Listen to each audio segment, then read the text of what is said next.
시작을 하겠습니다. 그래서 처음에 이제 아브라함의 믿음에 대해서 우리가 한번 살펴볼게요. 아브라함의 믿음. 아브라함의 믿음에 대해서 살펴보면은 일단 대상이 아까 소윤이가 얘기했듯이 아브라함에게 주신 그 약속, 하나님의 약속이에요. 약속에 대한 부분을 갖다 생각을 해볼 수 있어요. 약속. 근데 그 약속에 내용이 있는데 아브라함이 하나님을 믿으니 그를 의로 여기셨다는 게 결국 이 아브라함에게 하나님께서 약속해 주신 걸 갖다 믿었을 때 의롭게 된 거거든요. 근데 약속을 믿었다는 것은 그 약속을 해주신 하나님의 능력을 믿었다는 것과 또한 성품을 믿었다는 거예요. 약속을 이루실 능력이 있다. 공수편 안 바라는 분이 아니다. 그리고 또 성품, 신실하신 성품. 창세기 15장에서 믿으니 의롭다 여기심 받았다고 했을 때 창세기 15장에 나온 그 언약 자체가 하나님께서 은혜로, 전적인 은혜로 다 자기가 책임지겠다는 언약이잖아요. 그러니까 아브라함의 어떠함과 상관없이 얘가 나중에 배신을 때리든 뭐 어디 가서 모른 척을 하든 이거랑 상관없이 하나님께서 무조건 이루시는 언약. 아브라함이 안 지켜도 하나님 쪼개지는 언약, 그 언약, 그 지키실 그 성품, 이걸 갖다 일단 믿었다는 거고요. 그리고 약속의 내용, 약속의 내용에 있어서 제일 처음 나타난 건 사실 땅이에요. 땅 준다. 내가 너에게 지시한 땅으로 가라. 내가 너로 말미암아 너를 복이 되게 할 거다. 너를 축복하는 자는 축복하고 저주하는 자는 저주한다. 창세기 12장에 나온 거죠. 그리고서 그 다음에 나타난 게 자손이에요. 내 자손을 많게 할 거고. 그리고 나서 이것과 관련해서 계속 주는 게 너와 내 자손으로 말미암아 모든 민족이 복을 받는다. 요게 이제 아브라함 언약이거든요. 그래서 요 아브라함 언약에서 조금 더 살펴보면은 결국 땅을 준다는 거는 뭐 지금도 그렇지만 영토의 개념이에요. 그래서 나라야, 나라. 그리고 이게 뭐 하나님 나라. 하나님 나라에 대한 거고, 복은 너로 말미암아 모든 민족이 복을 받는다라고 했을 때 그 복, 창세기 하면서 했어요. 하나님과의 관계 회복에 대한 거예요. 이거는 관계에 대한 거예요. 그리고 자손에 대한 거는 지난 시간에 보면서 했죠. 갈라디아서 보면서 했었던 거. 오직 한 사람을 가르쳐 내 자손이라 그리스도라. 그래서 이 자손에 대한 것은 결국 메시아 언약이에요. 하나님께서 아브라함에게 해주신 약속은 땅 준다, 복 준다, 자손 준다 이거였는데 땅을 준다는 것은 하나님 나라에 대한 것이고 복을 준다는 것은 너로 말미암아 모든 민족이 하나님과 관계 회복이 된다. 사실 의도 마찬가지죠. 믿음으로 의롭게 된다고 했을 때 그 의도 하나님과의 올바른 관계에 있다라고 해서 이심층의 믿음을 의롭게 된다고 했을 때 그 의가 하나님과 네가 나를 믿었기 때문에 나의 약속을, 나의 능력을, 나의 성품 이런 걸 네가 믿었기 때문에 네가 나와 올바른 관계가 있다. 이렇게 해주신 거예요. 그래서 요게 하나님께서 아브라함에게 해주신 약속의 내용이에요. 언약의 내용이에요. 근데 이 언약을 갖다 아브라함이 믿게 되기까지의 과정이 어땠는가? 다 은혜예요, 은혜. 아브라함을 택하심도 은혜였죠. 갈대아 우르에서 그냥 택하신 거예요. 그리고 아브라함이 뭘 잘해서 준 게 아니라 그냥 약속을 해 주신 거예요. 그리고 이루시는 방법도 다시 하나님께서 이루셨어요. 초월적인 방법으로. 자격 없는 자였어요. 아브라함이 자격이 없었어요. 아브라함이 자격이 없었는데 이 자격을 갖다가 다시 부여하셨어요. 자격 있는 자로. 떠돌이가 땅이 어디 있어요? 자식이 하나도 없는데 무슨 복이에요? 자식이 없는데 무슨 너로 말미암아 큰 민족이 돼요. 자격이 없는 아브라함한테 자격을 부여해 주시는 거예요. 이게 은혜예요. 이게 하나님께서 택하신 어떻게 은혜의 초월적인 방법이에요. 초월성이에요.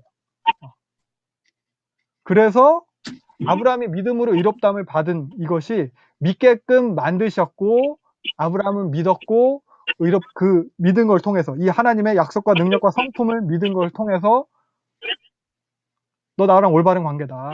의롭다. 이렇게 얘기를 해주시는 거예요. 그래서 이렇게 믿음을 의롭게 된 아브라함, 그 결과가 어떻게 됐냐. 아브라함이 마지막엔 뭘로 나타나냐면은 아브라함이 믿음으로 의롭게 됐어요. 그래서 믿게 됐어요. 그래서 그 결과가 어떻게 나타나냐면 행함으로 나타나요. 행함은 결국 여기선 순종이에요. 순종, 이삭을 바친 사건. 기억나시죠? 그래서 네가 나를 위해 내 독자도 아끼지 않았으니까 네가 진짜 나를 믿는 거 알겠다. 라고 하나님 말씀하신 거. 그거. 그래서 요게 아브라함의 믿음이에요. 그럼 이제 바울이 우리에게도 말했어요.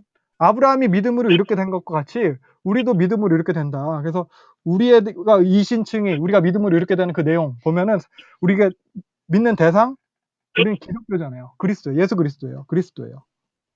아까 소연 정이 얘기했듯이 예수님 믿는 거예요. 우리는 그리스도를 믿어요. 근데 이 예수님의 믿는 것 이 안에 이 하나님의 약속과 능력과 성품이 사실 다 들어있는 거거든요. 아까 약속의 내용에 있어서 땅 준다, 복 준다, 자손 준다. 예수님이 하나님 나라예요. 누가복음 하면서도 했어요. 하나님 나라의 성취로 왔어요. 예수님을 통해서 모든 민족이 복을 받는다고 했어요. 예수님이 그러니까 아브라함에게 하는 게 약속하신 너의 자손, 너의 씨로 말미암아 모든 민족이 복을 받는다. 결국 요 메시아 언약, 요게 다 아브라함에게 하신 언약이 다 그리스도 예수님을 통해서 성취되는 거거든요. 그래서 뭐 예수님이 오셔서 이거 뭐 진짜 뭐 하나님 나라 어떻게 이루시고 하나님과 관계가 어떻게 회복되고 자손 그 아들됨 그것에 어떻게 참여하는지는 갈라디아서에선 자세하게 나오진 않아요. 이건 나중에 뭐 로마서 하면서 다루도록 할게요. 갈라디아서 나온 걸로 통해서 보면은 아무튼 이 아브라함에게 해주신 이 땅 준다, 복 준다, 자손 준다 이 약속이 다 메시아 언약과 관계된 거였고 그 언약의 성취로서 예수님이 오셨어요. 그 언약의 성취하는 방법은 그 과정은 다 하나님의 성품이 반영되어 있어요. 아브라함에게 하셨던 그 약속 무조건 결국 뭐예요? 은혜 이게 반영이 되어 있어요. 그래서 뭐 갈라디아서 보면서 잠깐 했듯이 예수 그리스도와 연합됨으로 아브라함의 자손인 예수 그리스도와 우리가 예수 그리스도 믿음으로 연합됨으로 우리도 그리스도 안에서 같은 아브라함의 자손이 되는 거고 아브라함의 자손인 우리로 말미암아 또한 모든 민족이 복을 받을 수 있게 되는 거죠. 우리가 뭐 그리스도인다 모습으로 뭐 성령의 이끌림 받는 성령의 순종하는 그런 모습으로 성도다운 모습으로 살아가는 것을 통해서 하나님이 예수님이 계시가 될 테니까. 그래서 요 아브라함의 자손인 그리스도 또한 그리스도 안에 우리도 아브라함의 자손으로서 이 아브라함에게 약속하신 유업 땅 준다는 거, 복 준다는 거, 결국 하나님 나라 이것도 다 그대로 받는 거예요. 그래서 지난 시간에 얘기한 그 유업을 받을 자라는 거. 우리의 노력으로 믿음으로 이롭게 된 너희가 사라의 아들 이삭처럼 유업을 받을 자인 것이고 아브라함 언약을 통해서 약속된 메시아가 결국 예수님이었고 예수님 안에 요 하나님 나라와 하나님과의 관계 회복이 되는 것과 예수님과 그래서 우리가 연합됨으로 아브라함의 자손이 되는 것까지 예수님 안에 다 들어있는 거예요.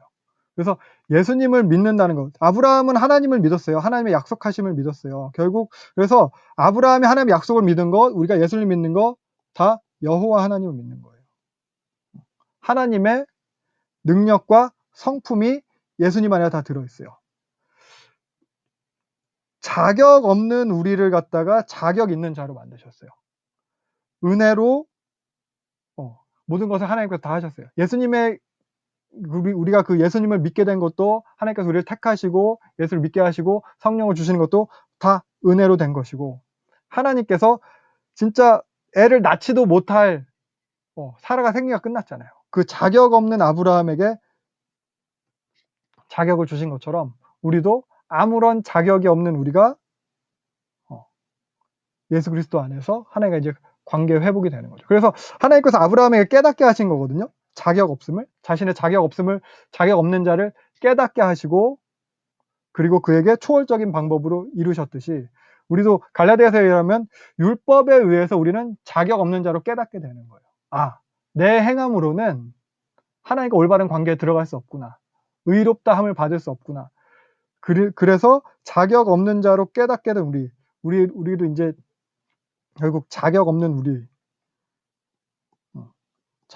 우리도 하나님께서 예수 그리스도 안에서 믿음으로 자격 있는 자로 아들로 유업을 받을 자로 그렇게 만들어 주신다는 거죠. 그래서 결국 똑같아요. 우리도 은혜로 택하셨고 은혜로 우리에게도 이 의롭게 하심, 관계 회복하심, 구원을 칭의와 성화를 다 약속하셨고 은혜로 이루셨습니다. 그래서 이 초월적인 것 우리에게 주신 그 초월적인 것이 성령이에요. 우리가 믿었을 때 성령을 주심으로 의롭다 함을 받았고, 또 우리가 이 성령을 따라 행함으로 결국 성화, 예수 그리스도를 닮은 그 삶으로 살아갈 수 있게 되는 거죠. 그래서 우리도 마찬가지예요. 이 성령님의 이 초월적인 내주하심, 개입하심으로 우리도 믿게끔 인도하시고 성화로 이루어가게끔 만드시는 겁니다. 그래서 사실 이제 간단하게 얘기하면 아브라함이 믿는 것과 우리의 믿는 건 다 하나님이에요. 하나님의 약속과 능력과 성품, 그분의 어떠하심을 믿는 거예요. 그래서 하나님의 약속과 능력과 성품이 가장 잘 계시된 것이 예수님이에요. 그래서 우리는 예수님을 믿으면은 그것이 하나님의 약속과 능력과 성품을 믿는다는 것이고, 그래서 아브라함의 믿음과 우리의 믿음, 어떻게 보면 믿음의 대상이 동일하다는 거죠. 동일하고, 그렇기 때문에 그 아브라함에게 주신 그 약속, 메시아 언약, 아담과 하와의 타락 이후로 그 어그러진 이 세상을 갖다 회복시키겠다는 그 하나님의 언약, 그걸 갖다 그대로 믿는 거예요. 근데 이것이 이건 뭐 구약이었잖아요. 구약에는 이제 보다 이제 모형적 상징적이었다면, 우리가 이제 신약을 사는 우리에게 있어서는 보다 이제 구체적으로 드러나게 되는 거죠. 왜냐하면은 예수님을 통해서 성취되어 가고 있는 그 시기를 우리가 사는 거니까 보다 이제 명확해진 것을 믿는 거예요, 우리는. 그래서 그 결과 여기서 이제 아브라함이 이제 행했어요. 순종을 행했어요.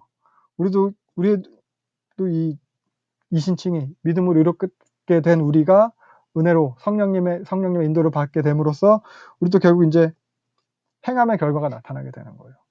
여기서 이제 순종이죠. 오늘 갈라디아서 이 부분을 배울 거예요. 사랑으로 행함. 이거예요.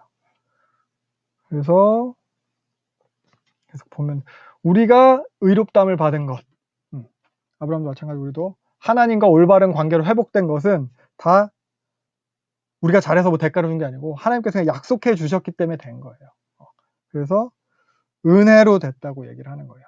인간적인 노력과 자격으로 된 게 아니고 우리한테 어떤 조건과 근거가 없어요. 우리는 자격 없는 자였어요. 아브라함과 마찬가지로. 그래서 나의 어떠함이 아니라 하나님의 어떠하심으로, 하나님의 능력과 성품으로 된 거라는 거예요. 그래서 지난 시간에 본 것도 이런 거였죠. 인간의 노력으로 이루려고 했었던 그 하갈과 이스마엘에 대해서 4장 24절 읽어 보면은 하갈은 종이라고 이렇게 표현하고 있어요. 신의 사연으로부터 종을 낳은 자니 곧 하갈이다. 율법, 인간의 노력, 인간으로부터 자격을 찾은 걸 상징하죠. 종 누구예요? 이스마엘. 인간의 노력을 통해서 어떤 자격을, 조건을, 근거를 가지려고 하는 것을 갖다가 이렇게 종이라고 표현하고 있어요. 그래서 우리는 우리한테 어떤 조건을 만들 수 있고 우리한테 근거가 있어서 된 게 아니라, 계속 말하지만 약속을 따라 된 거고, 약속을 따라 된 자라야 요 유업을 받을 자라는 거예요. 이게 지난 시간에 본 31절에 나타난 그거죠. 그래서 우리는 여종의 자녀가 아니라 자유 있는 여자의 자녀다. 이거예요. 그래서 우리에게 주신 약속 동일해요. 아브라함에게 주신 약속, 메시아 언약이에요. 그래서 우리가 그 약속, 메시아 언약, 그리스도를 따라서 된 거예요. 약속을 따라 된 거예요, 우리가. 그래서 그리스도의 약속을 따라 된 우리는 갈라디아서 표현대로 자유자예요. 아들이에요. 유업을 받을 자예요. 종이 아니라는 거죠, 우리는. 이거예요. 이게 바울이 갈라디아서를 통해서 갈라디아 교인들에게, 지금 사는 우리에게 얘기해 주는 거예요. 니네 약속을 따라 난 거다. 니네 자유자다. 니네 하나님의 아들이다. 종이 아니다. 그러니까 5장 1절 갈라디아서 핵심 구절이에요. 그리스도께서 자유케 하셨다. 다시는 종으로 돌아가지 마라. 그래서 지금까지는 요 갈라디아서에서 좀 이제 신학적인 논증이었어요. 부분이. 그리스도께서 우리를 자유케 하셨다. 이게 이제 특히 3, 4장이 신학적인 논증이었다면은, 이제부터는 그래서 자유케 하셨으니까 종으로 돌아가지 않으려면 어떻게 해야 되냐? 종으로 돌아가지 않는 삶에 대해서 경고하고 권면하는 내용입니다.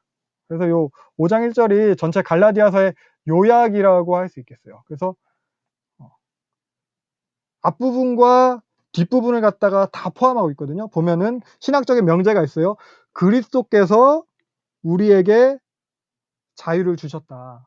이게 신학적 교리적인 명제죠. 그래서 우리는 어떻게 해야 돼요? 우리 이제 신앙생활의 모습에 대한 권면이에요. 종이 되지 마라. 이거예요. 그리스도께서 우리에게 자유를 주셨다. 1, 2, 3, 4장. 그러니까 5, 6장. 종이 되지 마라. 얘기예요. 그래서 이 5장 1절이 1장부터 4장의 내용과 5, 6장의 내용을 연결해주는 역할을 해요. 여기 앞부분 교리적인 부분과 뒷부분 실천적인 부분에 대해서.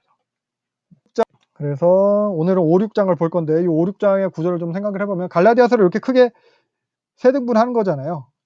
1, 2장, 3, 4장, 5, 6장. 그 마지막 부분이 이 5, 6장이고요. 요 보면 알겠지만 요 앞, 자유자의 삶, 복음에 합당한 삶, 성화 이것에 대해서 이야기하는 내용입니다. 그래서 해야 되는 것과 하지 말아야 되는 것을 5, 6장에서 보다 좀 구체적으로 제시를 해요. 그래서 갈라디아서의 주된 진술 방식이 A가 아니라 B 요 형식이라고 했잖아요. 5장과 6장도 이런 진술 방식은 변하지 않거든요. 그래서 육체가 아니라 성령 요게 이제 5장과 6장의 중심 주제라고 할 수 있을 거예요. 그래서 요 육체의 일을 대표하는 것으로 할례가 강조되고 있고 성령의 일을 대표하는 것으로 사랑이 강조되고 있습니다. 그래서 육체가 아니라 성령 혹은 할례가 아니라 사랑 이렇게 생각할 수 있을 거예요. 특별히 요 5, 6장의 구조를 따로 교차대꾸법으로 보기도 하거든요. 이렇게 교차대꾸법으로 카이아즘으로 보기도 해요. 그래서 간단하게 구조를 살펴보면은 A와 A-가 이제 대꾸를 이루는 거잖아요. 이렇게. 그래서 A의 부분은 할례가 아니라 사랑으로 행하는 믿음 이걸 강조를 하고 A-는 할례가 아니라 새로 지으신 받음 이거를 강조를 합니다. 그리고 B와 B- 부분을 갖다 살펴보면은 이제 둘 다 이제 공동체 내에서의 어떻게 행할 것인가 이걸 얘기를 하는데 B 부분은 공동체 내에서 누룩을 제거해라. 거짓 교사 제거해야 된다. 그리고 B- 부분은 공동체 안에서 선을 행해라. 특별히 진짜 교사한테. 공동체에 선을 행하는 내용이긴 해요. 그리고 C와 C-의 내용을 보면은 사랑으로 서로 종노릇해라. 종이 되어주는 것. 네가 율법을 행하려고 해서 그렇게 자격을 갖추려고 해서 그거는 율법의 결국 종이다. 너는 약속을 받지 못해. 그 종 말고 네가 자유자가 됐기 때문에 너의 자유를 사랑으로 섬겨주는 데 사용해라 이 얘기죠. 사랑으로 서로 종노릇해라 이 얘기였다면은 C-는 짐을 서로 지고 가는 것. 이게 종이거든요. 자기 짐도 자기가 지고 남의 짐도 내가 지고 이게 종이거든요. 그리고 사랑으로 서로 종노릇하는 것에 대한 좀 더 구체적인 그런 적용이라고 볼 수 있겠습니다. 그래서 가장 강조되는 가운데 부분은 이거예요. 육체의 일과 성령의 열매에 대해서 비교하면서 이야기를 하고 있습니다. 그래서 5장, 6장에서의 가장 강조되는 부분은 요 성령의 열매가 될 것이고 그래서 결론은 새로 지으신 받음이 될 것입니다. 성령을 따라서 새로 지으신 받는 것. 새 창조 이런 거죠. 이 정도로 구조를 생각을 하면서 보시면 될 것 같습니다. 그래서 본문을 보면은 5장 1절부터 6절까지가 요 A 부분이잖아요. A-랑 대꾸를 이루는 부분. 할례가 아니라 사랑으로 행하는 게 중요하다. 요거고요.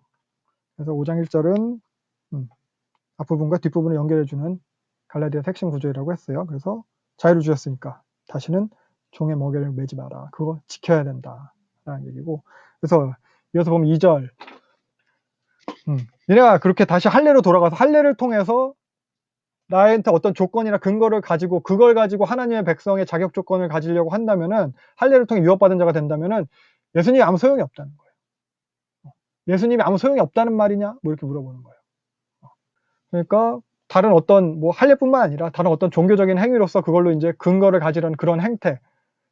예수님께서 은혜로 선물을 주셨는데 난 이거 필요 없고 내가 스스로 노력해서 하나님의 아들이 될 수 있다. 아니 하나님의 백성이 될 수 있다. 하나님의 관계가 회복될 수 이렇게 된 것은 결국 예수님께서 너랑 아무런 상관없는 거야. 너한테 아무런 효력이 없는 거다. 이런 얘기를 하는 거고요. 그래서 3절부터 그래서 내가 다시 말하는데 네가 할례를 통해서 자격 갖추려고 한다면 율법 전체를 다 지켜야 된다. 그래야 네가 자격이 된다.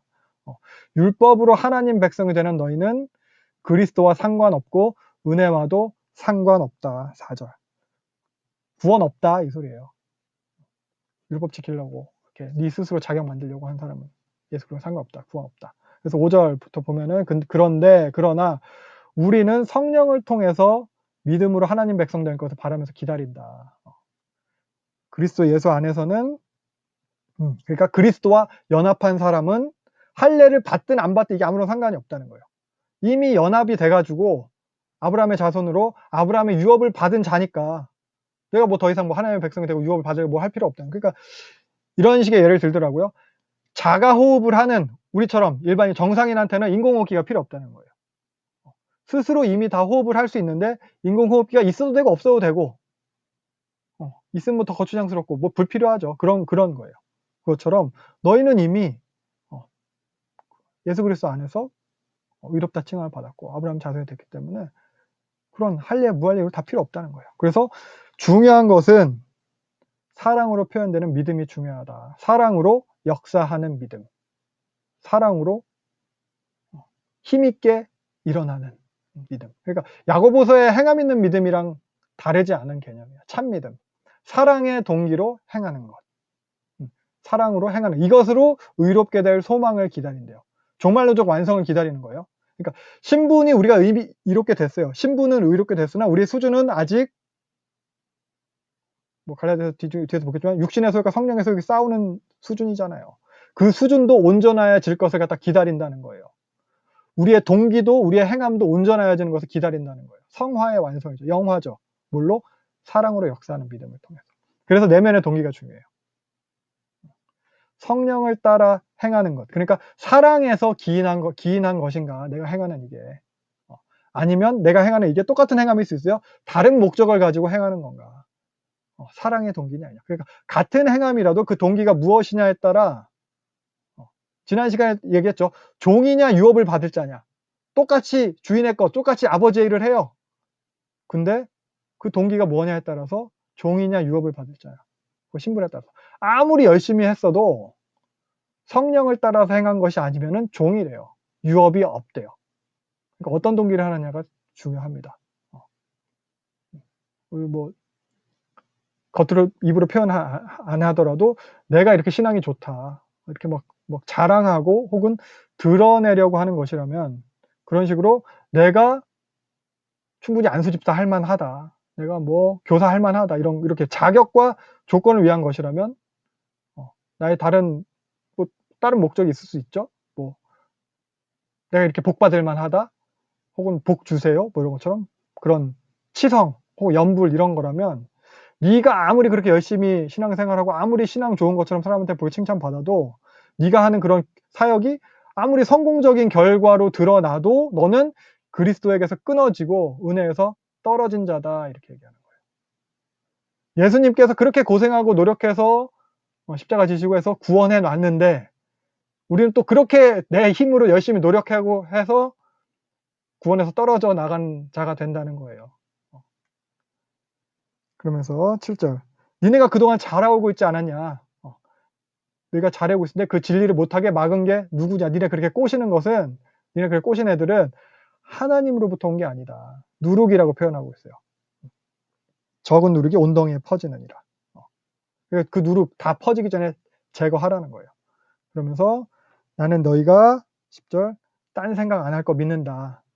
그러나 그 너희는 꼬시는 자들 반드시 심판받을 거다. 이건 수사적인 질책이죠. 니네들도 심판받지 않게 조심하라는 거예요. 그러면서 11절부터 바울이 이제 얘기하는 거예요. 할례 받아야 된다고 전하는 게 도리어 쉬운 거래요.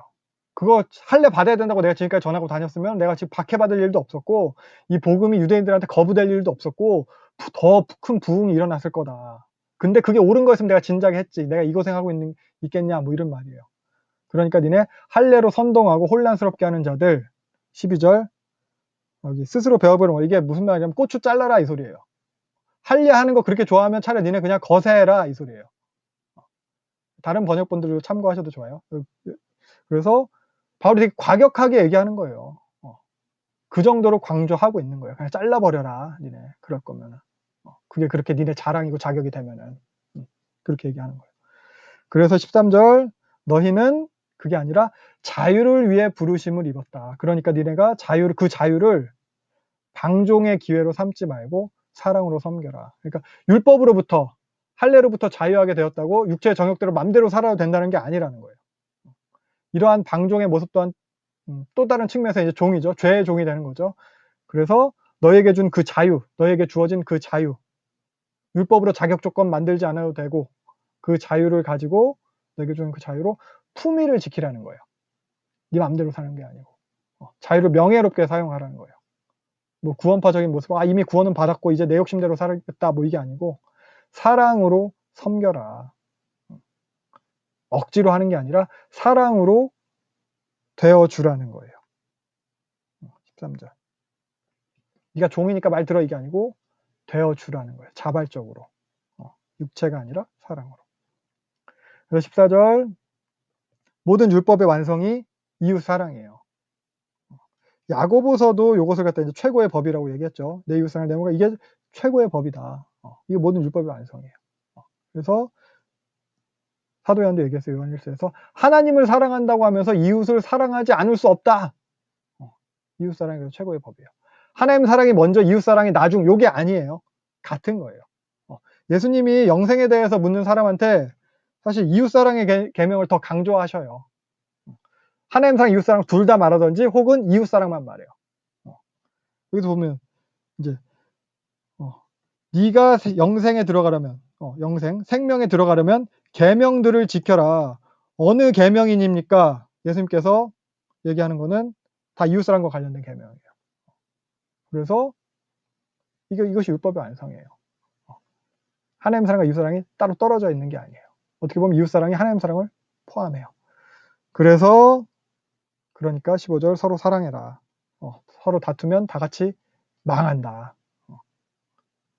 얘기를 하고 있고요. 그래서 16절부터 그래서 보면은 또 이어서 보면 16절부터 내용은 이제 성령을 따라 행하라는 내용이에요. 육체가 아니라 성령. 육체를 따라 행한다는 것은 하나님과 상관없이 행한다는 거예요. 하나님과 상관없이 우리가 선한 걸 할 수 없죠. 이게 죄성이에요. 하나님 떠나려고 하는 거예요. 타락한 본성이 내 마음대로 하는 거. 하나님과 상관없이 하려는 것. 하나님을 떠나서 내 마음대로. 그래서 하나님의 부재가 죄예요. 하나님의 임재가 회복이고. 하나님과 함께 합통. 그래서 내 욕심, 내 마음대로 내가 원인이 돼서 내가 결과를 만들겠다는 것. 이게 육체를 따라 행하는 거예요. 이것에 대해서 바울은 성령을 거스르는 것을 말하고 있습니다. 중간지대는 없어요. 이거 아니면 저거, 육체 아니면 성령이에요. 성령을 따르는 것과 육체를 따르는 것 같이 할 수 없어요. 중간에 타협할 수 없어요. 서로 17절 육체와 성령은 적대적인 관계인 거예요. 그래서 또한 이제 성령을 따라 살아간다면 어떻게 돼요? 율법에 얽매이지 않게 된대요. 자격을 갖추는 것에 대한 자유. 율법을 막 지켜냄으로써 내가 스스로 뭐 조건을 만들고 자격을 갖추고 이렇게 얽매이는 이런 것을부터 자유한다는 거예요. 자유하다는 거예요. 다른 사람을 어떻게 보지? 그런 눈치, 다른 사람부터의 평가, 혹은 정죄 이런 거로부터 자유하다는 거예요. 그래서 18절 율법 아래 있지 않는다. 그러니까 니네 성령을 따라라. 원어적으로 보면 성령을 따르라는 말이 성령을 따라 걸으라 이 말이에요. 즉 하나님과 동행하는 삶을 살아라 이거예요. 우리 창세기 하면서 했는데 할라크예요. 할라크. 에덴 동산에서 하나님과의 동행하는 그 할라크. 에녹이 하나님과 동행하더니 하나님께서 데려가신 그 할라크. 노아가 당대 의인으로 하나님과 동행한 그 할라크. 그거예요. 여기도 성령을 따라서 걸으라. 그 단어가 쓰이고 있습니다. 19절 그래서 육체의 일은 뭐래요? 그 결과를 어떤 선한 가치도 만들어낼 수 없다는 거예요. 허비하고 낭비하는 일이라는 거예요. 헛된 것. 이게 인간의 한계예요. 인간의 죄성이에요. 우리가 그래요. 하나님 없이 내가 혼자서 스스로 하는 일은 다 죄짓는 일밖에 없어요. 그래서 바울이 나열하고 있는 그 내용들을 한번 육체의 일들을 살펴보면은 음행, 더러운 것, 호색은 뭐 성도착 이런 식으로 얘기해요. 그러니까 그것과 관련해서 그냥 다른 모든 중독 이런 것도 다 포함되는 것 같아요. 그리고 우상숭배랑 주술, 원수 맺는 것, 뭐 분쟁, 시기, 분냄, 당짓는 것, 분열함, 이단, 그리고 투기와 술 취함과 방탕함 이런 것들. 그러니까 여기 언급된 것들이 사실 뭐 지금도 뭐 사람들이 많이 또 행하고 오히려 겉으로 드러내진 않더라도 추구하고 이런 것들이고 하듯이 당시 헬라 문화 속에서도 당연시되던 문화 부분이 있어요. 그리고 관습적인 부분도 있고 뭐 이거 뭐 개인의 삶에 국한된 것들일 수도 있지만 반 이상이 또 보면은 사람과 사람 사이의 관계에 있어서의 일들이에요. 그래서 바울은 여기서 공동체 안에서의 문제에 대해서 말하고 있는 것을 우리가 생각해 볼 수 있어요. 그러니까 단순히 갈라디아서에서 나타난 그 갈라디아 교회의 문제가 율법이냐 믿음이냐 이런 이제 신학적 문제에만 국한된 게 아니고 실제적인 삶의 문제로 교회 안에서 드러나고 있었던 거예요. 그래서 바울이 갈라디아서를 쓴 거고. 그러니까 믿고 성령을 받았는데 사람이 그래요. 뭔가 내가 뭐 행하고 인정받지 않으면 뭔가 더 아쉽고 뭐라도 시켜주면 좋겠고 그래요. 아쉬워요. 그것에 더해서 자기를 더 드러내기 위해서 할례도 받고 음식법도 지키고 절기도 지키고 이런 시도들이 일어나게 되는 거거든요. 교회 안에. 그러면서 결국 할례 받았어요. 뭔가 나 좀 신앙 좋은 것 같아. 음식법도 다 잘 지켜요. 너 진짜 잘하는 것 같아. 그리고 절기도 지켜요. 그래서 그런 식으로 신앙 좋아 보이는 어떤 조건들로 때우고 실제 삶은 성도답지 않은 삶. 교회 안에서의 모습은 신앙 좋은 척. 그렇게 자랑하는 일들을, 그런 종교적 행위들을 하면서 그렇게 자기 종교적 행위로 과시하는 일들 있으면서 실제 삶은 그렇지 않다. 위선이죠.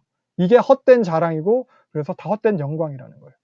그래서 이것에 더해서 이제 나는 종교적 그런 조건들, 종교적 행위들은 다 하니까 실제 삶은 믿기 이전에 원래 관습대로 자기 욕심대로 돌아가 버린 모습들이 이제 나타나는 거예요. 그러니까 실제 삶은 자기 욕심대로 살면서 나는 할례 했으니까. 우리도 그렇죠. 일상의 삶은 내 맘대로 살아요. 그래도 주일 예배 드렸으니까. 11조 했으니까. 뭐 내 기도 그래도 하니까. 아침에 말씀 뭐 조금 읽었으니 뭐 이런 거. 그러니까 뭐 그런 거죠. 그래서 실제 삶은 자기 욕심대로 살면서 할례로 때우고 그렇게 신앙생활 하는 거예요. 그렇게 살아도 교회 안에서 신앙 좋다고 인정받고 임직하고 뭐 다 하니까 일상의 삶은 내 맘대로 하고 교회에서는 그런 종교적 행위, 절기, 음식법 지키는 걸로 때우는 신앙생활. 이거 종교적 위선이죠. 이런 행태가 이제 갈라디아 교인들한테 크게 문제가 되는 거예요. 교회에서는 거룩한 척 신앙 좋은 척 하면서 실제 삶은 정욕대로 음란하고 호색하고 뭔가 또 중독돼서 자기 욕심대로 하고. 사실 뭐 사역자들, 우리 지금 교회 안에서 사역자들의 사례들을 봐도 성범죄 사례들만 봐도 그렇잖아요. 목사라는 직함, 전도사라는 직함, 이것이 그들을 뭐 보장해 주는 게 아니에요. 오히려 그걸로 그 사람들이 이용하는 거예요. 목사라는 직함으로 자기의 신앙을 때우고 삶은 자기 욕심 추구하고. 성도들도 자기 욕심에 따라서 그렇게 여기 나온 거 많이 하잖아요. 우상숭배, 주술 이런 거. 뭐 자기 욕심이 있으니까, 자기 뭐 바라는 게 있으니까 용하다는 점집 다니고 사주 보러 다니고 아무리 뭐 심심풀이로 한다고 해도 그 근본 동기는 하나님과 상관없는 내 욕심이거든요. 그러면서 신앙생활 잘 할례로 때우는 거예요.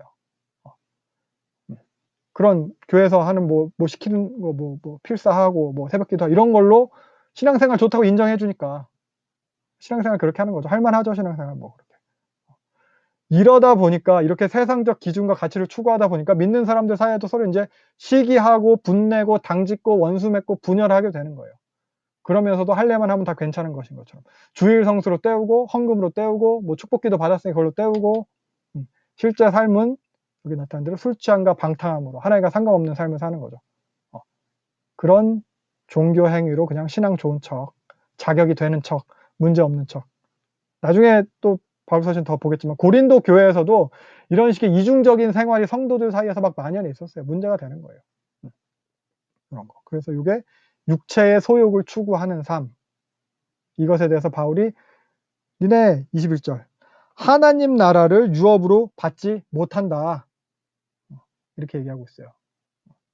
유업은 아까 말했듯이 그리스도 안에서 약속에 따라 믿음으로 받는 거죠. 그러니까 이런 육체의 일은 아무런 선한 가치를 만들어낼 수 없다는 거예요. 이것과는 반대로 22절 성령의 열매, 성령을 따르는 것의 열매는 사랑과 희락과 화평과 오래 참음과 자비와 양선과 충성과 온유와 절제. 그러니까 성령을 따르는 것은 이런 결과를 만들어낸다는 거예요. 여기 나타난 요 성령의 열매는 모두 다 그 그리스도의 성품, 그리스도의 그 성품과 복음을 반영하는 거거든요. 복음과 그리스도의 성품, 그리스도의 속성 이런 거. 그리고 또 이거 내용들을 보면은 요 성령의 열매들을 보면은 요러한 열매들 역시도 보면 이제 공동체 안에서 사람과 사람 사이의 관계에서 드러나게 되는 그런 가치들이에요. 이건 좀 따뜻한 것들이죠. 혼자 있을 때만 이게 나타나는 게 아니에요. 그래서 이런 육체의 일과 성령의 열매, 요걸 둘 갖다 이제 가운데 부분에서 서로 대조해하면서 결국 성령의 열매를 강조하고 있는 본문입니다. 그래서 이 내용들을 보면은 뭐가 더 좋으세요? 뭐가 더 끌리세요? 우리가 이제 어떤 결과를 더 원하는가?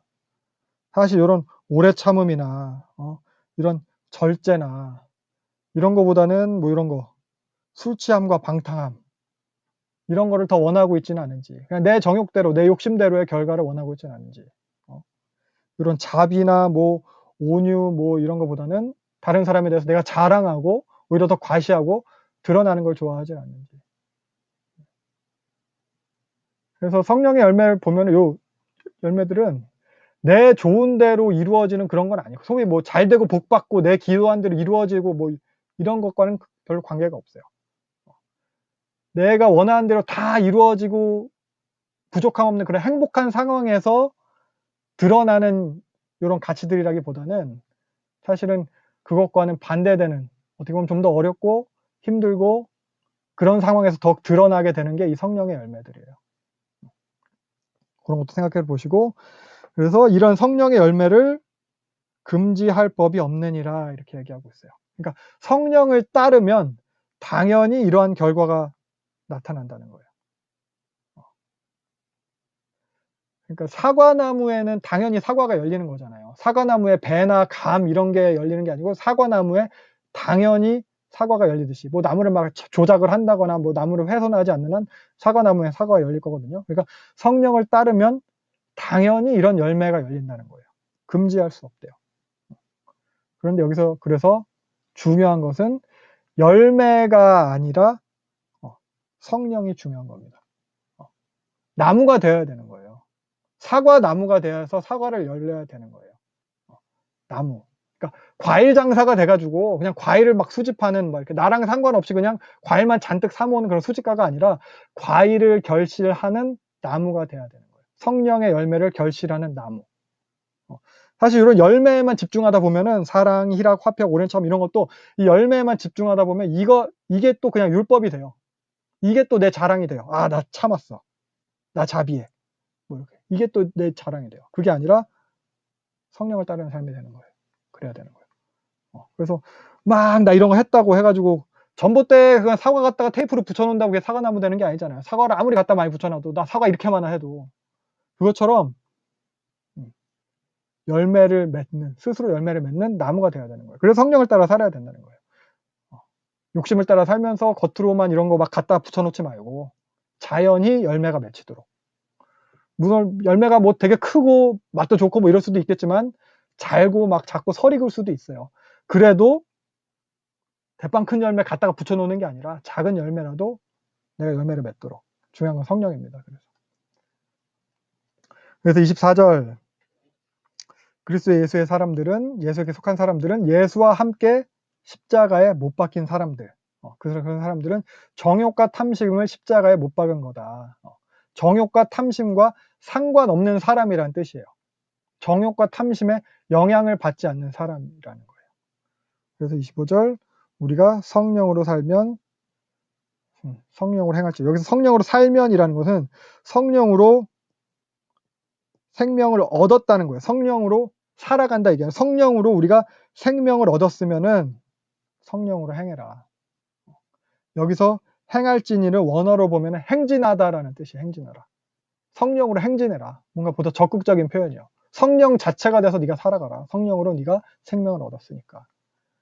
그래서 26절 헛된 자랑으로 서로 기분 상하게 하지 말고 시기하고 질투하지 말고 내가 더 할례 먼저 받았느니 내가 음식법도 잘 지키는 이런 거 넌 뭐 했니 안 했니 이런 거 하지 말고 그래서 뭐 내가 뭐 선임 장로니 뭐 내가 더 교회 오래 다녔느니 나는 몇째째 다닌다 뭐 헌금 얼마 뭐 이런 거 아니라 봉사 몇 년 했냐 나 누구랑 친하다 뭐 이런 거 아니라 뭐 성경 공부 하니 안 하니 성경 몇 독했니 이런 게 아니라 요즘에 이런 자랑은 안 하죠. 뭐 성경 뭐 부동산 자랑이나 하죠. 차 자랑, 주식 자랑 이런 거 하겠죠. 다 헛된 자랑이래요. 헛된 영광이래요. 그러니까 다 듣는 사람 기분 나쁘게나 만들고 이런 자랑 안 하는 게 성령으로 사는 길이다. 라는 거예요. 그래서 갈라디아 교회에서의 이제 발생한 문제가 이런 류의 것들이었을 거예요. 각각 자기 자신에게서 이제 자격 따지고 서로 자랑하고 막 시기하고 무시하고. 그래서 이어지는 내용도 6장의 내용도 이런 공동체 안에서의 그런 실제적인 권면의 내용이에요. 성령을 따라 행함의 구체적인 적용입니다. 그래서 1절 보면은 죄에 빠진 사람이 있으면은 범죄한 일, 죄에 빠진 사람이 있으면 온유한 마음으로 바로 잡아줘라. 신령한 너희는 여기서 신령한이란 뜻은 성령을 따른다는 의미예요. 앞에 성령을 따르라는 권면이 있었어요. 그 연속성상에서의 권면이에요. 성령을 따르는 너희는 잘못한 사람에 대해서 온유함으로 바로 잡아줘라. 막 정죄하고 막 그렇게 하지 말고 그러면서 너 또한 유혹받지 않도록 조심해라. 그러니까 공동체 안에서 잘못한 사람한테 막 질책만 하는 게 아니라 막 조건 논하면서 너 자격이 있니 없니 막 이렇게 구분하는 게 아니라 온유한 마음으로 막 욕하고 막 그냥 상종을 안 하는 게 아니라 바로 잡아주도록. 나 또한 그러지 않은지 좀 돌아보고. 그러면서 2절 짐을 서로 지래요. 그러니까 혼자만 잘났다고 하는 게 혼자 신앙생활 하는 게 아니라는 거예요.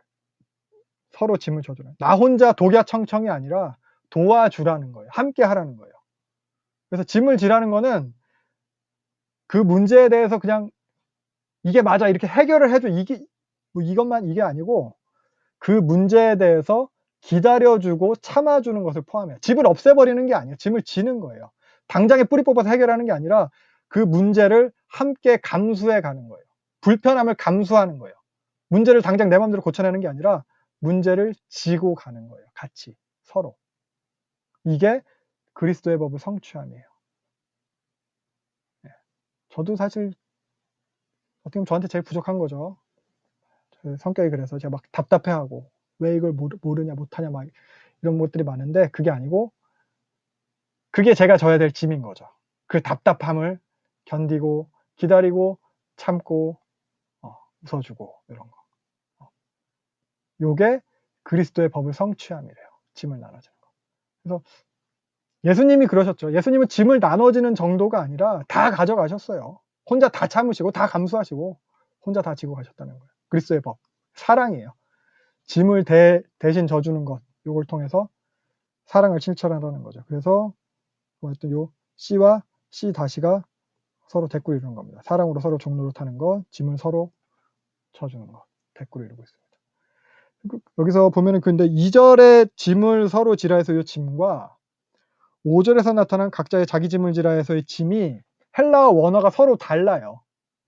2절은 바로스라는 헬라어가 쓰였고 5절은 푸올티온이 쓰였어요. 그래서 2절은 어려움에 대한 거예요. 어려움을 갖다가 나눠지는 거라면은 5절은 몫이에요. 자기 몫의 일을 뜻하는 거예요. 5절은. 그런 차이가 있어요. 그래서 이런 거 기억하면서 이어서 보시면 그래서 3절 아무것도 못해도 된 줄로 생각하면 자기 잘하는 척, 자기는 신앙 좋은 척, 자기는 문제 없는 척 그렇게 우쭐거리면 그게 스스로 속이는 거다. 왜냐하면 우리는 아무런 자격이 없는 사람인데 자격이 있는 척 하는 거니까. 자신에 대해서 그렇게 조건을 갖춘 사람으로 자격이 있다고 생각하면 속이는 거라는 거예요. 우리는 다 의대로 된 거고 그래서 남에게 자랑할 것은 없다는 거예요. 그리고 이어서 또한 각각 자기의 몫의 삶을 사는 거예요. 네 몫의 삶은 네가 사는 거고 그 사람은 그 사람의 몫의 삶을 사는 거예요. 나는 내 몫의 삶을 사는 거고 각각 삶의 몫이 달라요. 각각 삶의 몫을 각각 사는 거기 때문에 그러니까 자랑할 게 없는 거죠.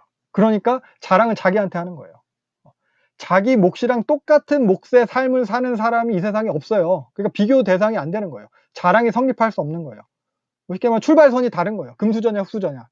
금수저라고 해서 부모 잘 만난 걸 갖다가 조건이 다른데 그걸 자랑을 하면은 재수없는 거잖아요. 네. 그래서 제 친구 중에도 고등학교 졸업하고 바로 취업을 한 친구가 있었어요. 집에 돈이 없어가지고. 지금도 그렇지만 그때 사실 돈만 있으면 대학 다 가거든요. 지방대든 어디든. 근데 전교 꼴찌도 대학을 가요. 근데 그 친구는 돈이 없으니까 바로 이제 현대모비스에서 뭐 계약직도 아니고 알바도 아니고 그때는 뭐 그런 것도 없으니까 일을 하는 거예요. 그때는 현대모비스도 아니어서 그냥 모비스였어요. 그러니까 기술도 없으니까 물류창고에서 하루 종일 부품 나르고 정리하고 뭐 이렇게 일만 하는데 대학을 안 갔으니까 친구들은 계속 노는데 걔는 이제 영장이 바로 나오잖아요. 그러니까 군대를 끌려가는 거예요. 근데 군대도 끌려가는데 걔가 이제 부사관으로 입대를 하는 거예요. 돈 때문에. 부사관 월급이 많잖아요.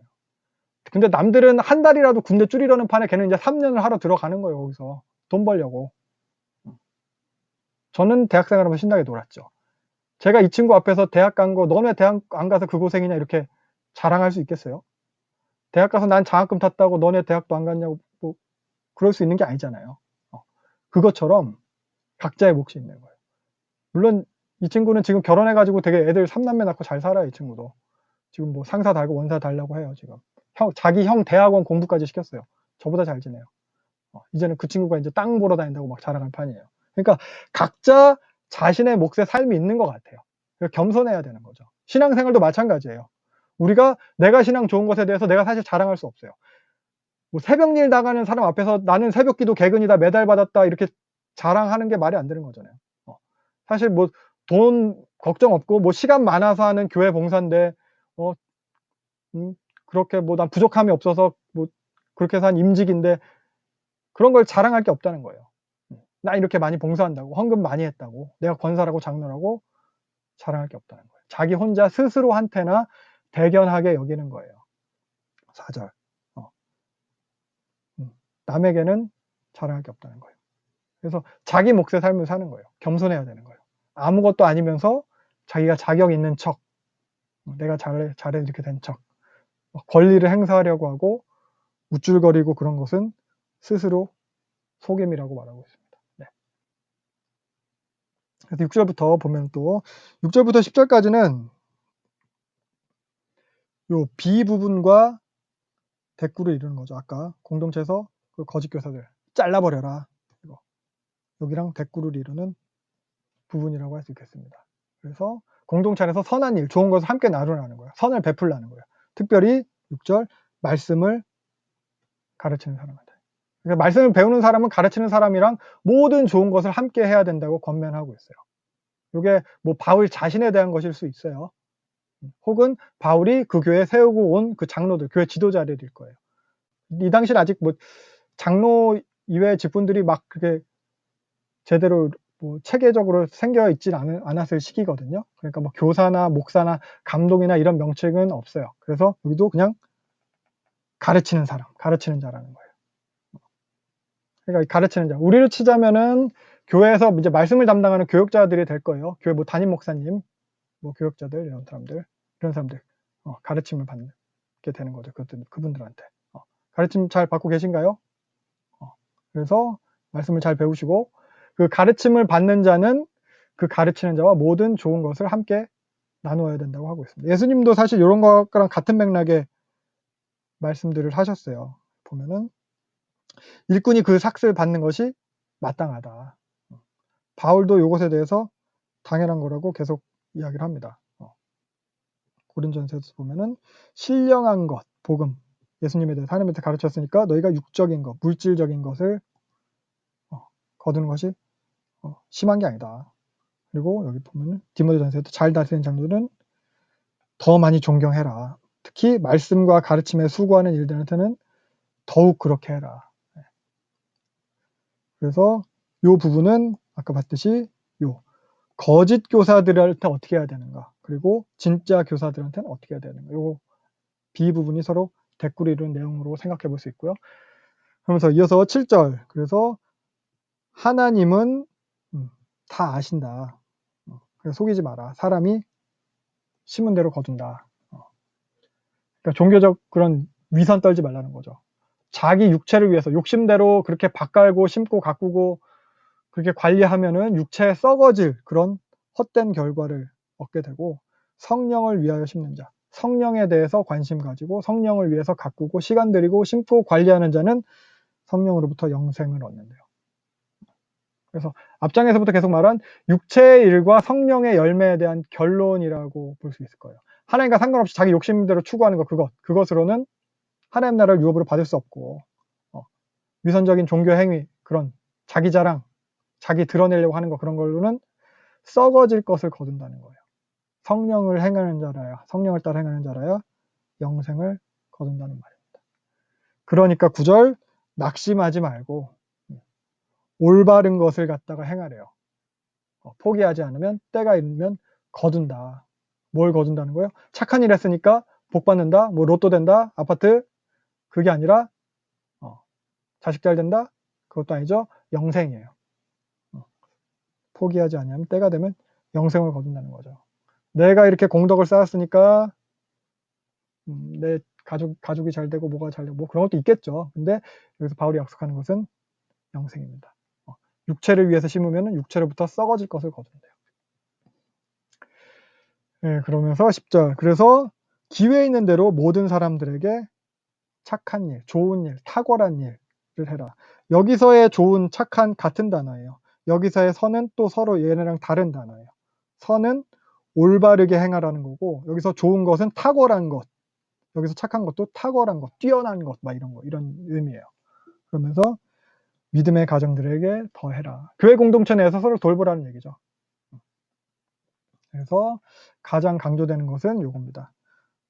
성령으로 심어서 영생을 거두라는 것. 성령을 심으라는 거예요. 육체에 투자하지 말고 성령에 투자하라는 거예요. 육체를 따르지 말고 성령을 따르라는 거예요. 이어서 11절부터 18절, 갈라디아서의 결론 부분입니다. 11절은 이제 바울이 자기가 보낸 편지에 대해서 좀 강조하는 내용으로도 보여요. 내 손으로 직접 썼다는 거죠. 이렇게 큰 글자로 쓴 것. 내가 이게 직접 쓴 편지 이거 중요하다. 내용 잘 받아들여라, 이런 거. 그래서 또 요 구절을 통해서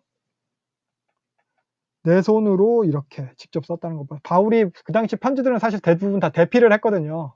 얘기를 해주면은 필사한 서기관들이 다 이제 쓰고 했는데, 그게 아니라 이건 본인이 직접 쓴 것이 아닌가 이렇게 여기기도 하고, 혹은 마지막에 바울이 이렇게 친필 서명을 해서 이거 위조된 편지 아니라 진짜다, 이걸 이렇게 생각을 하기도 하고, 혹은 큰 글자로 쓴 거, 이걸로 봐서 저번에 말씀드렸죠. 바울이 시력이 상당히 나빴을 것이다, 이렇게 여기기도 하고, 아무튼 그렇습니다. 그래서 바울은 이렇게 자신의 편지의 마지막을, 결론을 이런 표현으로 더 강조를 하고 있는 거죠. 그래서 22절부터 보면 육체의 모양, 거칠해하는 자들이죠. 그러니까 종교적 위선 떠는 자들, 그 걔네들이, 거칠해하는 자들이 니네들한테 할례 받게 만들려고 하는 거. 니네 할례 받으라고 하는 것은 박해를 피하려고 하는 거다. 그러니까 복음을 타협한다는 거예요. 박해받지 않기 위해서 니네 그런 어떤 복음과 전혀 상관없는 다른 걸 시킨다는 거예요. 옛날에 독일 히틀러 당시에 독일 교회들이 그렇게 많이 배신했죠. 아리안적 우월주의를 갖다가 이제 동조를 하고, 그러면서 그런 거, 복음을 타협하는 거예요. 우리 지금 뭐 신사참배 이런 것도 그렇게 생각할 수 있을까? 아무튼 박해를 피하려고 너희들 할례 받게 하는 거다. 그리고 또 하나 더, 자신의 추종세력 늘리려고, 자기네 세력 불려서 자랑하려고. 결국 뭐냐면은 자기들 유익을 위해서예요. 자기네가 무언가 이득을 얻기 위해서 너희한테 그런 종교적 행위들을 하도록 한다는 거예요. 종교를 통해서 자기의 이득을 취하려 하는 그런 사람들인 거예요. 그런 종교인들, 뭐 사역자들, 자기 이득을 취하려는 사역자들. 사실 뭐 교회 안에도, 한국 교회 안에도 이런 것들이 있지 않은지 우리가 좀 돌보고 생각해보고, 그런 사람들이 있지는 않은지. 그러니까 하나님 뜻을, 뭐 삶 속에 하나님 뜻을 행하지는 않으면서, 그렇게 그리스도의 사랑을 행하지는 않으면서 자기 유익을 위해서 종교적 행위를 갖다 가르치고 강조하고 그런 거짓 교사들이 있지는 않은지. 그래서 우리도 그런 갈라디아 교회 성도들처럼 이렇게 현혹돼서 그런가 보다 하고 또 할례도 하고 따르고 있지는 않은지. 어떻게 이 사람들은 뭐 당연시 했을 거거든요. 우리도 지금 당연시 하는 종교 행위들과 사역들과 그런 행사들에 대해서 그 모습들을 다시 한번 생각해 볼 수 있어야겠어요. 그게 과연 하나님의 뜻에 순종하는 것인지, 그리스도의 사랑을 행하는 것인지, 아니면 어떤 그런 특정 부류의 사람들, 어떤 그들의 그런 명예나 그들의 이득을 위해서 행해지는 것은 아닌지. 사실 코로나 시작되면서 교회 예배가 이런 취급을 당했었어요. 온라인 예배 말고 그런 현장 예배라는 종교 행위가 결국 얘 돈 때문에 그러는 거 아니냐. 이런 식의 취급을 받아요. 이래서는 안 되겠다는 거죠. 근데 교회 안에서도 보면 근데 각각 이제 종류별로 뭐 다양한 헌금 봉투와 뭐 헌금 제목들이 많아요. 그런 것들. 또 헌금 바구니 돌리는 거. 교회 내에 있는 그런 절기와 행사들. 뭐 교회 임직하는 것까지도 우리가 이게 과연 그리스도의 사랑을 행함인가? 하나님의 뜻을 지키기 위한 것인지 아니면 특정 부류의 이득을 위해서 행해 주는 것인지 생각을 해보고 또 우린 자유할 수 있어야겠습니다. 그래서 보면은 다 세상적인 가치를 따르는 것들이고 그런 것들이 다 이득을 세상적인 가치에 따라서 이득을 추구하는 거예요. 다 세상적인 기준에서의 자랑이에요. 막 교회도 그렇죠. 몇 천억짜리 예배당 뭐 이런 거. 성도 수 만 단위로 되는 거 막 이런 거. 근데 이게 사실 우리도 이런 세태에 물들어 있어요. 우리는 어디 가서 소개할 때 동네 작은 교회 다닌다고 하죠. 온누리 교회 다닌다. 우리 담임 목사님 누구다. 이런 것들. 다 세상적인 가치들이에요. 근데 갈라디아서에서는 계속해서 그런 세상적인 가치. 사람이 아니라 하나님을 강조하고 있습니다. 사람이 아니라 하나님. 그래서 14절 바울도 자기는 그리스도의 십자가만을 자랑한대요. 그런 걸 자랑하는 게 아니라. 세상의 기준이나 세상의 가치가 아니라 내 자랑은 그리스도의 십자가다. 세상의 기준과 세상의 가치를 추구하지 않는다. 그리스도만 추구한다는 거예요. 세상이 나를 대하여 십자가에 못 박히고 내가 세상을 대하여 그렇다. 이런 요게 그 표현이에요. 나는 세상에 대해서 그런 식의 영향을 받지 않는다. 상관없다. 손절, 뭐 관계 끊어짐 뭐 이런 거. 세상과 나는 서로 상관없다. 그래서 15절 할례를 받든 안 받든 그건 아무것도 아니다. 그런 거 하든 안 하든 아무런 의미가 없다. 중요한 것은 새로 지으심 받는 것. 새 창조, 거듭남이에요. 그리스도의 십자가로 인해서 새로 지으심 받는 것이 중요해요. 그리스도와 연합해서 죽고 살아가는 이것만 중요하다는 거예요. 그래서 16절 요 기준대로 살아가는 모든 사람들에게 평강과 긍휼이 있을지어다. 요 기준. 어떤 기준? 종교적으로 위선 떨지 않는 것, 조건과 자격을 그런 나의 행함을 통해서 찾지 않는 것, 그리스도의 십자가로 인해서 거듭난 그리스도와 함께 죽고 다시 사는 그 원리, 그 이 기준대로, 이 은혜대로 살아가는 사람들한테 평강과 긍휼이 있다는 거예요. 네. 그래서 여기 하나님의 이스라엘이라는 표현은 혈통적인 역사적인 그런 아브라함의 자손 이스라엘 말하는 것이 아니라 하나님의 언약 백성, 하나님의 백성을 말하는 것입니다. 그리고 17절 나를 괴롭게 하지 마라. 내 몸에 예수의 흔적을 가지고 있다. 예수의 흔적이래요. 예수의 종된 흔적. 당시에 관습을 반영한 걸 수 있어요. 당시 노예하면은 노예 몸에다 뭐 문신 새기거든요. 흔적을 새기거든요. 이거 내 거다 해가지고. 예수의 흔적, 예수의 종된 흔적. 이런 표현일 수 있고 또 이게 이제 할례와 비견되는 그런 하나님의 백성이라는 흔적을 나타내는 거예요. 유대인들의 인식에서 그 할례가 내 몸에 새겨진 하나님의 흔적이라는 그런 인식을 가지고 있거든요. 여기 마찬가지로 바울은 예수의 흔적, 내 몸에 새겨진 예수의 흔적. 그렇게 그런 관습과 그런 유대인들의 인식을 반영한 표현이 이거예요. 예수의 흔적. 그러면서 여기 괴롭게 하지 마라. 나를 더 괴롭게 하지 말라. 괴로움을 더하게 그렇게 하지 말라는 것으로 봐서 이 흔적이라는 것은 어떤 괴로운 흔적이었던 것 같아요. 그래서 뭐냐? 예수님을 전하다가 당하게 된 그런 몸에 난 상처, 혹은 예수 믿고 돌 맞고 생긴 그런 뭐 장애 이런 거, 골병 들고 뭐 이런 거 갖다 얘기하는 거. 불과 몇 달 전에 이 갈라디아에 있는 그 루스드라에 가서 돌 맞았으니까 그런 것들이에요. 그러니까 아까 말한 그 육체의 모양을 내려 한 사람들은 박해를 면하기 위해서 할례를 받으라고 해요. 근데 바울은 그런 박해에도 불구하고 예수를 전하다가 생긴 상처라는 거예요. 그래서 우리도 이런 예수의 흔적이 우리에게 있는지 생각해 볼 수 있어야 될 것 같습니다.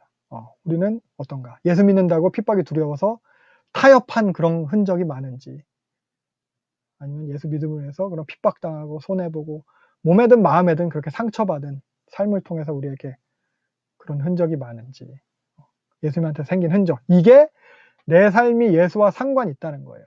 이게 내가 예수님과 상관 있는 사람이라는 거예요. 그런 상관 있는 사람이 돼야겠습니다. 그래서 18절 끝인사예요. 상투적인 문구 같아요. 근데 요 상투적인 인사 속에서도 지금까지의 내용을 갖다 좀 이제 함축하고 있어요. 그리스도의 은혜가 너의 심령에 있을지어다. 할례가 아니라 은혜. 자격 조건이 아니라 은혜. 그것이 외적인 그런 육체의 모양이 아니라 너의 심령에, 내적인 심령에 우리 주 예수 그리스도의 은혜가 있을지어다. 아멘. 이렇게 마치고 있고요. 네, 그래서 갈라디아서 이제 정리를 해보면은, 네, 전체 구조를 이렇게 저번에도 간단하게 3등분 했었는데, 앞부분은 신학적인 논증이라고 했어요. 1, 2, 3, 4장. 이 신학적인 논증을 바탕으로 그것에 합당한 5, 6장. 성도의 삶을 갖다 권면하는 거예요. 그래서 사람이 아니라 하나님. 이런 논증 방식으로 이야기를 진행을 하고요. 그래서 강조되는 것. 구원이 우리로부터의 조건과 자격이 아니라 사람이 아니라 하나님으로부터 되는 거다. 언약대로 믿음대로 되는 거다. 할례가 아니라 듣고 믿음으로 되는 거다. 할례가 아니고 듣고 믿음으로 성령을 받았다. 그래서 이런 성령을 따라 행하는 것을 갖다 이제 나중에 또 강조를 하는 거거든요. 성령을 따라 행함으로 구원을 이루어간다. 성화. 그래서 뒷부분에 사랑으로 종로를 타는 것. 이를 통해서 영생을 거두게 된다는 걸 얘기를 하고 있습니다. 그래서 내가 하는 걸 통해서 자격과 조건을 갖추게 되는 게 아니고 하나님이 하신 그것을 통해서 된다는 거예요. 그래서 우리는 뭐예요? 다만 이것을 믿는 거죠. 하나님이 하신다는 것. 그리고 하나님이 하셨다는 것. 그 은혜에 대한 반응으로서 사랑을 실천하는 거예요. 이게 성령을 따라 행하는 삶이라고 하고 있어요. 그래서 이런 결론을 통해서 알 수 있는 것은 갈라디아서가 이제 이신층이 요것만을, 그러니까 어떻게 보면 개인의 신앙생활에 대한, 신앙에 있어서 신학적인 그런 난제에 대해서, 논쟁거리에 대해서 그렇게 얘기한다기보다는 개인의 영성의 문제가 아니라 공동체의 문제에 대해서 말하고자 함으로 우리가 생각해 볼 수 있을 거예요. 공동체의 문제예요. 그러니까 사실 성경 신약의 대부분의 서신서의 목적이 이 공동체거든요. 공동체의 문제, 목적이 공동체예요. 그러니까 개인의 영성, 그런 혼자만의 신앙을 위해서 우리 성경이 쓰여진 게 아니에요. 성경이 다 공동체에 대해서 쓰여진 거예요. 그래서 궁극적인 목적은 교회예요. 교회. 교회 때문에 이렇게 성경이 막 쓰인 거예요. 그러니까 교회가 반대로 얘기하면 그렇게 힘든 게 교회예요. 잘 안 되는 게. 그러니까 바울 같은 사람이 전하고 세워도 교회가 이 모양이라는 거예요. 바울 같은 사람이 전하고, 바울한테 이제 어떻게 보면 저자 직강을 들은 그 성도들인데도 바울이 계속 편지를 써내야 될 정도로 문제투성인 거예요. 바울이 세운 교회가 이 정도인데 뭐 지금 뭐 우리들이 세운 교회가 뭐 그렇죠. 어떻게 보면 우리한테 위로가 될 수 있는 거고, 바울 세운 교회에 비하면 우리 교회는 좀 낫다 뭐 이런 건가요? 그래서 아무튼 그런 또 교회에 그렇게 문제가 있었기에 성경이 또 쓰여진 거고 우리한테 이렇게 귀한 성경이 주어질 수 있었던 것입니다. 이게 또한 하나님의 섭리 같고요. 그래서 우리도 뭐 교회 안에서 어려움도 있을 수 있고 한국교회 생각하면 답답한 한숨도 나오고 있겠지만 우리도 이제 낙심하지 말고 오늘 나온 것처럼 성령을 따라서 교회 안에서 우리가 선을 행해야겠습니다. 그래서 오늘 특별히 강조된 게 이 성령이고, 그래서 육체가 성령의 열매 해가지고 성령의 열매가 많이 강조가 되는데, 성령의 열매에서 한 가지만 더 생각을 해보면 성령의 열매는 공의에 대한 부분이 없어요. 사랑이에요. 그러니까 옳고 그름이 아니에요. 성령의 열매에 뭔가 옳음이라던가 정의라던가 공의라던가 이런 게 있지 않아요. 혹은 뭐 똑똑함, 지식, 능력, 쓸모있음, 힘 이런 것도 있지 않아요. 그러니까 성령의 열매는 뭔가 이기기 위한 게 아니에요. 내가 옳다고 인정받는다거나 뭐 이런 것들도 아니에요. 뭐 결과가 뭐 성공적이라거나 뭐 부흥이라거나 이런 것도 성령의 열매 있잖아요. 그래서 우리가 예수를 믿는다고 했을 때, 이 성령을 따라 행하는 삶을 산다고 했을 때 우리가 성령의 사람인가 아닌가를 되돌아볼 수 있는 척도가 이 성령의 열매 본문이거든요. 내가 아무리 옳아도, 내가 아무리 쓸모가 있고 능력이 있어도, 다른 사람이 틀리고 내가 맞아도, 그래서 내가 이길 수 있어도 그 결과가 옳고 그름이라던가 혹은 정죄와 차별로 그렇게 드러나게 된다면, 나의 승리와 과시로 드러나게 된다면, 그렇게 맞고 틀림을 갖다 막 구분짓는 게 된다면 내가 과연 성령을 따르는 것이 맞는가, 이걸 돌아봐야 될 것 같아요. 그래서 성령의 열매는 옳음도 정의도 아니에요. 능력도 승리도 아니에요. 어떤 효율성이나 합리성에 있지도 않아요. 사랑과 희락과 화평과 오래 참음과 자비와 양선과 충성과 온유와 절제. 결과가 막 되게 비효율적이고 막 되게 실패한 것처럼 보이더라도 우리가 성령을 따라 산다면 그것에 대해서 한번 더 생각해 보시기 바랍니다. 그리고 마지막으로 사랑의 행함과 할례에 대해서. 그러니까 갈라디아서는 요 사랑으로 표현되는 믿음 하면서 사랑 이것을 갖다 이제 강조를 하거든요. 성령을 따라 사는 것 결국 이게 사랑을 행함이에요. 근데 이걸 강조하는 반면에 이제 부정적으로 드러나는 게 이제 할례랑 절기 이런 종교적 규칙들 이런 걸로 이제 스스로 자격이나 조건을 만들려는 것을 갖다 이제 부정적으로 이야기를 하잖아요.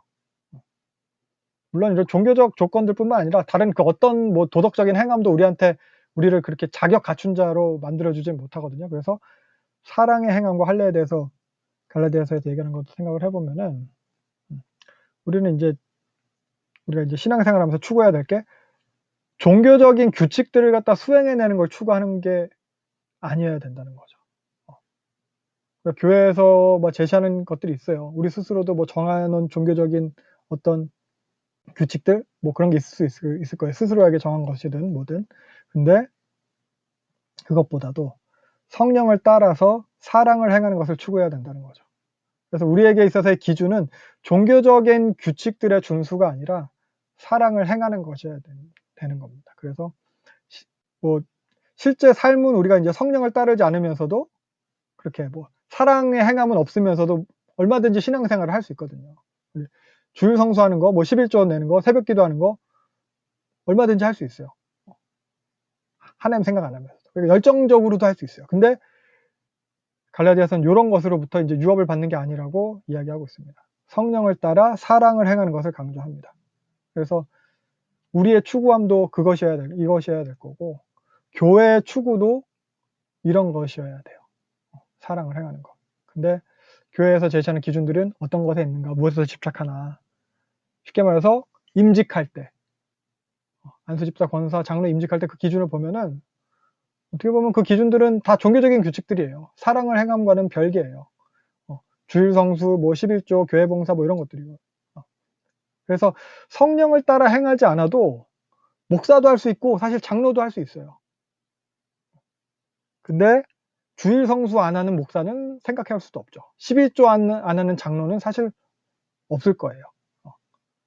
근데 갈라디아서는 목사, 장로는 할 수 있을지 몰라도 그런 것을 통해서 자격과 조건을 갖추려는 것은 약속된 유업을 받지 못한다고 이야기하고 있습니다.